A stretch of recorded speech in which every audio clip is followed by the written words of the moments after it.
बिस्मिल्लाहिर्रहमानिर्रहीम।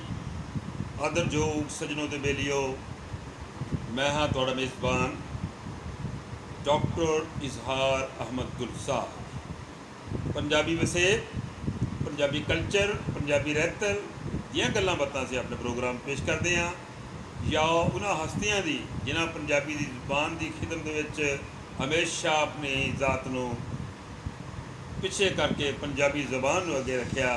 उन्हां हस्तियां विच एक सिर कड़वा नाम अज जिहदा मैं जिन्हां नूं सलाम अकीदत पेश करने जा रहा, जनाबे इलियास घुमण साहब। इलियास घुमण साहब अपनी ज़ात विच एक चलदा फिरदा पंजाब ने।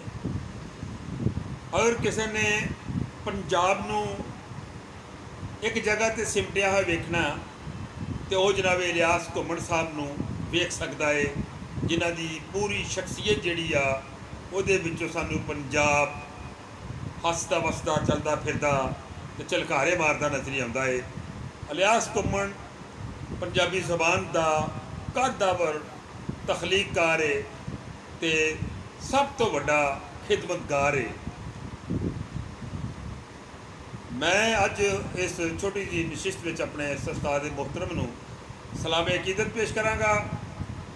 अहद हाज़र इस हाज़र समय दे विच पंजाबी ज़ुबान लई नमाया खिदमतां अंजाम देने वाली सब तो वड्डी ते कद्दावर शख्सियत जनाबे इलियास घुमण होरां दी है। इलियास घुमण वो मुहवर है जिस दे दुआले पूरा पंजाब घूमदा होया विखाली दे रहा है।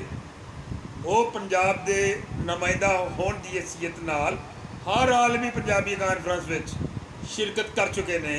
पंजाबी ज़बान अदब के फ़रोग के सिलसिले में वो Canada, Europe, America, London, Bharat, Japan, Indonesia ते दुनिया के कई दूजे मुल्कों का दौरा कर चुके ने ते अपनी पंजाबी ज़बान का परचम हमेशा उचेरा रखते हैं।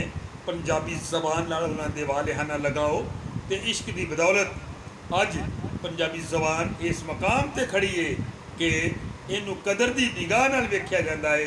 एक वेला वो सी जदों पंजाबी नू दूजे दर्जे की ज़बान समझा जाता सी ते इनू सिर्फ एक इलाकाई ज़बान तिकर महदूद रखा जाता सी।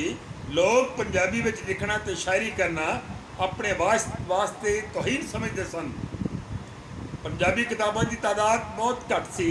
2 साल विच 1-2 किताबां छप भी जांदियां ते वो भी चंगे गैटअप विच ना होंदियां। पर अज पंजाबी ज़बान दुनिया की आलमी ज़बानों के मुकाबले विच अव्वल दर्जे विच खड़ी नज़र आती है। यूनेस्को की हालिया रिपोर्ट के मुताबिक पंजाबी दुनिया की 8वीं वड्डी ज़बान है। इस जदीद पंजाबी बेदारी की लहर ते तहरीक के बानी पंजाबी ज़बान तहरीक पंजाबी नेशनल अलायंस के सदर जनाब इलियास घुमण होरी ने, जिन्होंने पंजाबी नूं मकबूल आम बनाउण ते पंजाबी लिखारियां की एक खेप तैयार करन विच एक सरखैल का किरदार अदा किया है। उन्होंने institute of Punjabi language and culture अदारा पंजाबी ज़ुबान ते सकाफत के तहत सब तो ज़्यादा पंजाबी किताबां शाया कीतियां।